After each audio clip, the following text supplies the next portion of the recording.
I am back, and we are here to learn more about 5th edition D&D.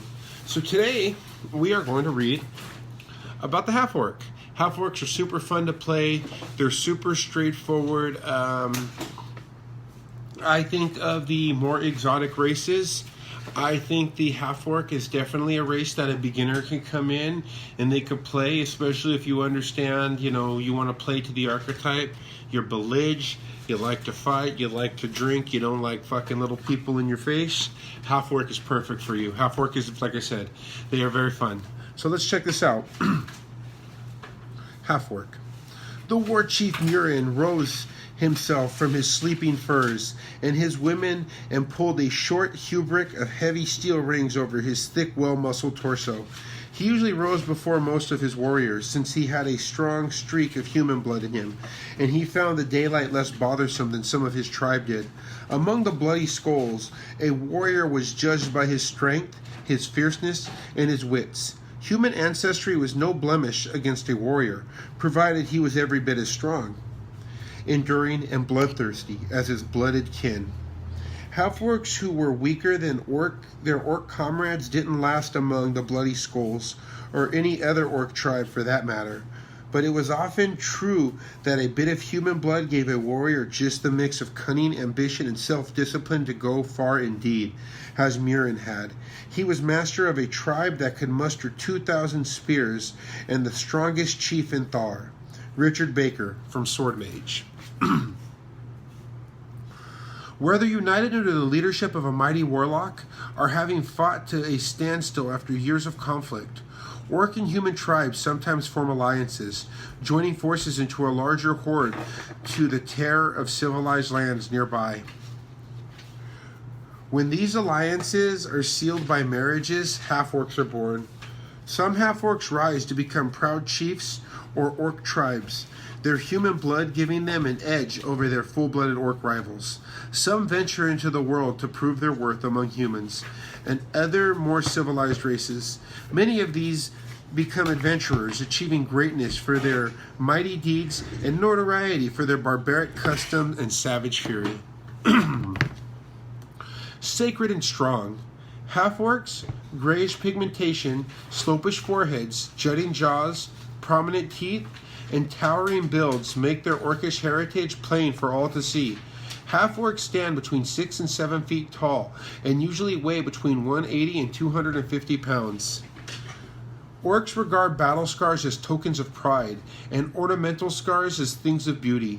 Other scars, though, mark an orc or half-orc as a former slave or a disgraced exile. Any half-orc who has lived among or near orcs has scars, whether they are marks of humiliation or of pride, recounting their past exploits and injuries. Such a half-orc living among the humans might display these scars proudly or hide them in shame. The mark of Grumish.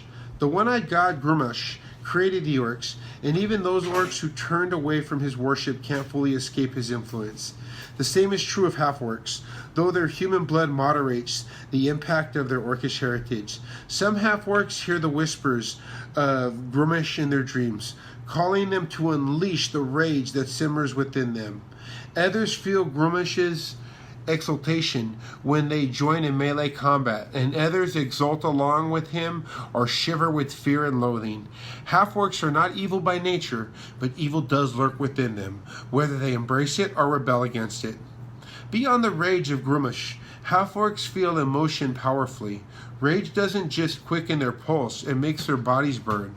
And insult stings like acid, and sadness saps their strength. But they laugh loudly and heartily, and simply bodily pleasures, feasting, drinking, wrestling, drumming, and wild dancing, fill their hearts with joy. They tend to be short-tempered and sometimes sullen, more inclined to action than contemplation, and to fighting than arguing. The most accomplished half-orcs are those with enough self-control to get by in a civilized land. Tribes and slums. Half-orcs most often live among orcs. Of the other races, humans are most likely to accept half-orcs, and half-orcs always live in human lands when not living among orc tribes. Whether providing themselves among rough barbarian tribes are scrambling to survive in the slums of larger cities. Half-orcs get by on their physical might, their endurance, and their sheer determination they inherit from their human ancestry. Half-orc names. Half-orcs usually have names appropriate to the culture in which they were raised. A half-orc who wants to fit in among humans might trade an orc name for a human name. Some half-orcs with human names decide to adopt a guttural orc name because they think it makes them more intimidating. Half-orc traits. Your half-orc character has certain traits deriving from your orc ancestry. So first, before we read that, let's read this little square flavor, grudging acceptance. Each half-orc finds a way to gain acceptance from those who hate orcs.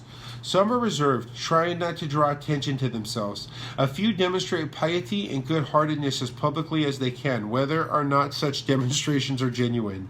And some simply try to be tough so that others just avoid them. So ability scores. So if you pick a half-orc, your strength score increases by 2 and your constitution increases by 1. Half-orcs mature a little faster than humans, reaching adulthood around age 14. They age noticeably faster and rarely live longer than 75 years. Half-orcs inherit a tendency towards chaos from their orcs' parents and are not strongly inclined towards good. Half-orcs raised among orcs and willing to live out their lives live among them are usually evil. Half-orcs are somewhat larger and bulkier than humans, and they range from 5 to well over 6 feet tall. Your size is medium. Speed, you have a walking speed of 30. Dark vision, you're going to have that superior dark vision. Menacing, you gain proficiency in the intimidation skill. Relentless endurance, when you are reduced to 0 hit points, but not killed outright, you can drop to 1 hit point instead. You can't use this feature again until you finish a long rest. Savage attacks. When you score a critical hit with a melee weapon attack, you can roll one of the weapon's damage dice one additional time and add it to the extra damage. So you crit, when you crit extra. You can speak, read, and write common and orc, and then it says a little bit of what orc is. Very good. So tomorrow we'll learn about the tiefling. Thank you guys for listening. We're almost done with the races, and then we'll start going into the classes. Peace.